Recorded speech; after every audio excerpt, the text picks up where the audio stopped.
नमस्कार, मैं विलास उर्पड़े फिर स्वागत करता हूं आपका आपके अपने web news channel supreme power पर। दोस्तों, हम देश प्रदेश, आपके जिले और आपके क्षेत्र से जुड़ी खबरों को प्रकाशित करते रहते हैं। तो आप हमारी खबरों को देखने के साथ साथ हमारे चैनल से सीधे जुड़ सकते हैं, सिर्फ और सिर्फ इस लाल बटन को दबाकर और हमारे चैनल को सब्सक्राइब कर। येणाऱ्या 21 मेला चंद्रपूर जिल्ह्यामध्ये तुमच्या नेतृत्वामध्ये ज्या रॅलीचं आयोजन केले गेलं आहे, काय ॲक्च्युअल प्रस्तावित आहे ही रॅली आणि कशा पद्धतीचे याच्यामध्ये तुमचे पदाधिकारी कार्यकर्ता सम्मिलित होणार आहे, काय सांगाल?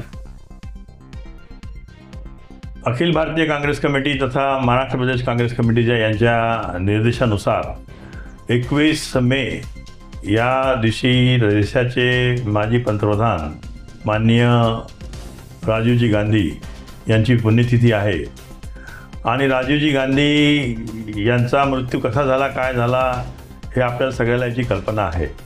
जेव्हा ते मद्रासला पेरुंबदूरमध्ये गेले होते तेव्हा तिथं श्रीलंकेमध्ये भारतीय लोकांवर जे अन्याय होत होता त्याच्यासाठी त्यांनी POK म्हणून एक पीस कीपिंग फोर्स पाठवली होती।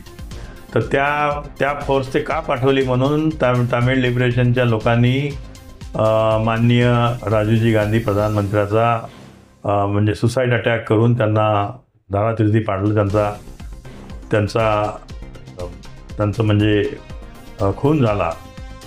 तर त्या आणि आता जे आपलं युद्ध झालं भारत पाकिस्तानचं, त्या युद्धामध्ये आपल्या सैनिकांनी ज्या प्रकारे POKवर बॉम्ब ब्लास्टिंग केलं, POKवर मिसाईल्सचा अटॅक केला आणि जवळपास त्यांचे 9च्या 9 अड्डे उद्ध्वस्त केले, हे खरं पाहिलं तर आपल्या सेनेचं फार मोठं यश आहे। आणि हा दोन्ही दिवसाचं औचित्य साधून आम्ही 21 तारखेला संध्याकाळी 5 वाजता आमची ही तिरंगा यात्रा आम्ही काढणार आहोत काँग्रेस पक्षातर्फे।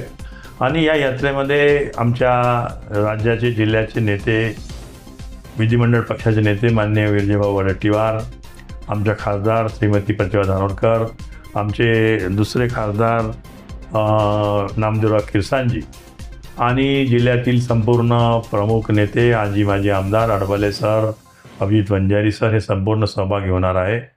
आणि ही तिरंगा यात्रा आम्ही जवळपास गांधी चौकापासून किंवा अजून स्थळ ठरलं नाही आहे त्या स्थळापासून नेऊन पूर्ण गावामध्ये फिरून त्याच्यामध्ये काँग्रेसचे कार्यकर्ते, शाळेचे विद्यार्थी, स्वातंत्र्य संग्राम सैनिक, आजी माजी आमदार, खासदार हे सगळे लोक तिथं सहभागी होणार आहे। त्यामुळे ही यात्रा आम्ही चांगल्या प्रकारे याचं नियोजन आम्ही करणार आहोत।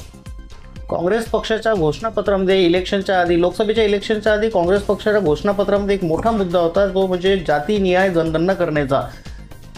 असेंब्ली सेशनमध्ये संसदेच्या संसद सत्रामध्ये पहिल्या सत्रामध्ये विरोधी पक्षनेते राहुल गांधी यांनी हा मुद्दा उचलून धरलेला होता आणि या सभागृहात आम्ही हे पारित करून देऊ असं त्यांनी त्यावेळी ठणकावून सांगितलं। परंतु चर्चा सत्रामध्ये हे विधेयक आलं नाही आणि परस्पर कॅबिनेटच्या बैठकीमध्ये याला प्रस्ताव पारित करण्यात आला आणि आता त्याचा जयघोष पुऱ्या देशामध्ये BJP तर्फे करण्यात येत आहे। यावर तुमची प्रतिक्रिया काय? BJP पक्षाला ही सवयच आहे कुठलंही श्रेय स्वतः घेण्याचं, परंतु सगळ्या देशाला कल्पना आहे काँग्रेसच्या जाहीरनाम्यामध्ये, काँग्रेसच्या मॅनिफेस्टोमध्ये हा मुद्दा प्रकर्षानं ठेवला होता आणि राहुल गांधी पार्लमेंटमध्ये कितीतरी वेळ या मुद्द्यावर बोलले आणि शेवटी मैं ये जातीय जनगणना मैं करके ही रहूँगा, ये मुझके सिवा मैं चुप नहीं बैठूंगा, या प्रकारे त्यांनी पार्लमेंटमध्ये घोषणा केली। आणि सगळ्याला कल्पना आहे की या राहुलजीच्या दबावामुळे, राहुलजीच्या घोषणामुळे आणि जिकडून तिकडून सगळे पक्षाचे, विशेषतः नितीश कुमार असो, तमिळनाडूचे मुख्यमंत्री स्टॅलिन असो, तेलंगणाचे मुख्यमंत्री असो, कर्नाटकचे मुख्यमंत्री असो, या सगळ्यांनी विषय लावून धरला।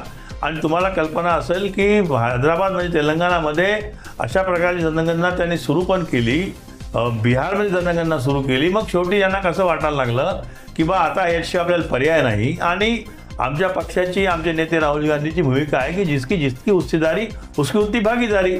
त्यामुळे या लोकांना भेटण्याचं काही कारणच येत नाही आहे। OBCमध्ये जेवढे काही गटतट समावेश होईल त्याप्रमाणे माझ्या माहितीप्रमाणे 50% 60% यावर OBC जाईल आणि घटनेनुसार जे आरक्षण जे आहे ते 50%च्या वर गेलं नाही पाहिजे अशी भूमिका त्यावेळेस परमपूज्य महामानव बाबासाहेब आंबेडकरांनी घेतली होती। त्यानुसार 50%च्या आत आपलं आरक्षण आहे।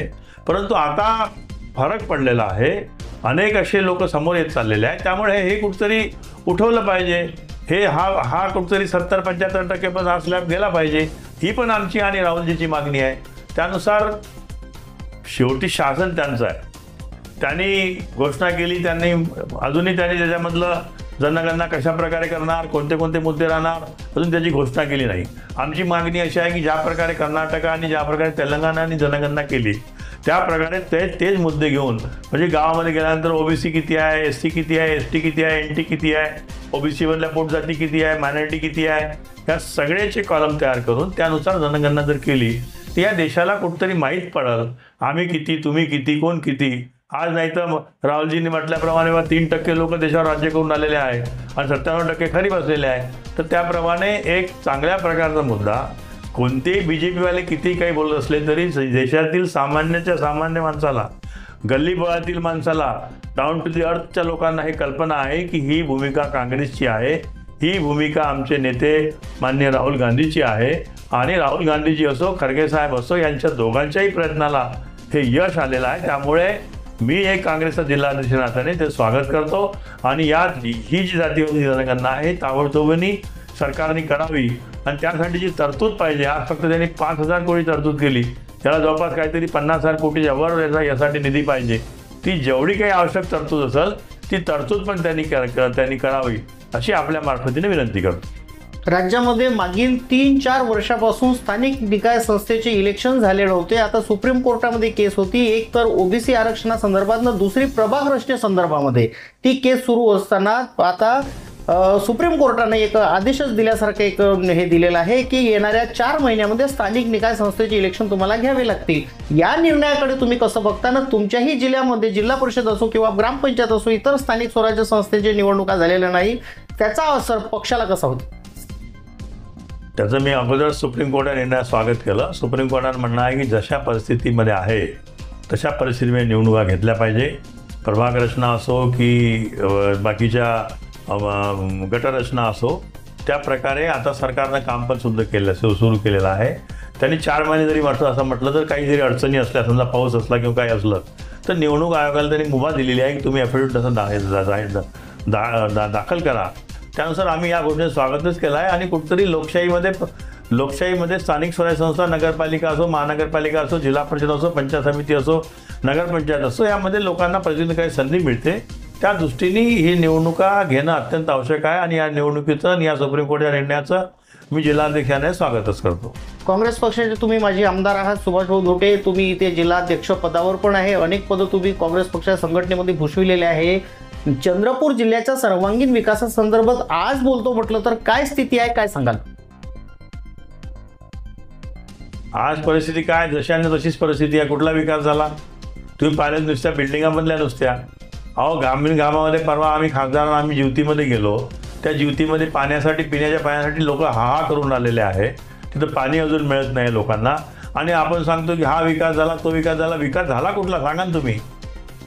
काय केलं या बजेटमध्ये? किती पैसे आले चंद्रपूर जिल्ह्यामध्ये? तुम्ही जरा विचारा एखाद्या आमदाराला किंवा एखाद्या पालकमंत्र्याला तुम्ही विचारले पाहिजे की बा DPDCचा निधी सोडून जे स्टेट बजेट असते, या स्टेट बजेट म्हणजे 25-26च्या बजेटमध्ये, जो बजेट मार्च महिन्यामध्ये माननीय उपमुख्यमंत्री अजित पवारांनी मांडलं, त्या बजेटमध्ये चंद्रपूर जिल्ह्यासाठी किती अलोकेशन आलं, रस्त्यासाठी किती पैसे आले, इरिगेशनसाठी किती पैसे आले, पांढऱ्यासाठी किती पैसे आले, फॉरेस्टसाठी किती पैसे आले, झोपडपट्टीच्या पुरवण्यासाठी किती पैसा आला, पांढरसाठी किती पैसे आले, विचारा ना. एक पैसा आला नाही त्यामध्ये. त्यामुळे कुठतरी लाडक्या बहिणीच्या चक्करमध्ये सरकारचं पूर्ण वाटोळं निघालेलं आहे. त्यामुळे विकासासाठी पूर्ण दुर्लक्ष झालेलं आहे. लाडक्या बहिणी संदर्भामध्ये तुम्ही एक वक्तव्य केलं. आता एक समाज कल्याण जे विभाग आहे त्या विभागाचा पैसा लाडक्या बहिणीकडे वळवला गेला असं सामाजिक न्याय मंत्र्यानं स्वतः ताशेरे ओढलेले आहे. ही लाडकी बहीण योजना फसवी आहे का? येणाऱ्या काळामध्ये बंद होईल का? काय सांगाल? हे बघा, कुठलीही योजना फसवी किंवा चांगली असं म्हणणार नाही, पण त्या योजनेचं नियोजन करणं अत्यंत आवश्यक आहे. 1980 पासून चालू असलेली संजय गांधी योजना, जी बॅरिस्टर अंतुले साहेब मुख्यमंत्री असताना सुरू केली, ती योजना त्यावेळेस जी योजना समजा लागू असेल त्याला 21,000चं उत्पन्न कंपल्सरी केलं होतं. आज त्या गोष्टीला 45 वर्ष होऊन गेले. आज तेच तुम्ही तोच क्रायटेरिया लावायला लागले. आता त्या योजनेच्या लोकांना तुम्ही सांगून आले की आम्हाला कागदपत्र द्या, तुमचं 21,000च्या आतचं उत्पन्न दाखला आणा.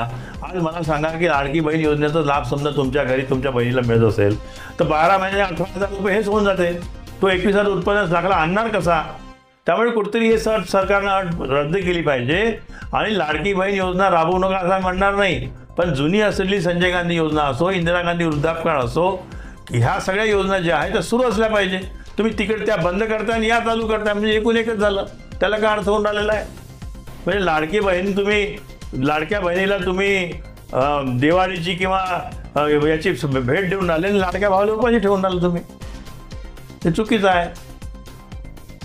चंद्रपूर जिल्ह्यामध्ये काँग्रेस पक्षाला बळकटी देण्यासाठी काय तुमचे नियोजन आहे? काय जनतेला तुम्ही अपील करू इच्छिता? काँग्रेस पक्ष बळकटच आहे. आमची लोकसभा आम्ही दोन्ही जिंकल्या, परंतु आता तुम्हाला कल्पना असेल की विधानसभेमध्ये काय काय झालं. मी काय त्यावर अधिक भाष्य करणार नाही. पण मतदारांची वाढ, मतदाराची घट, EVM या सगळ्या बाबीमध्ये आता मी या विषयावर जास्त बोलत नाही. परंतु काँग्रेस पक्ष मजबूत आहे आणि येणाऱ्या महानगरपालिका असो, जिल्हा परिषदा असो, पंचायत समिती असो, या आमचे 6 विधानसभा क्षेत्र आहेत त्यामध्ये आम्ही जरूर प्रयत्न करून आम्ही जिल्हा परिषदवर आणि महानगरपालिकेवर काँग्रेसचा झेंडा लावायचा प्रयत्न करू. धन्यवाद.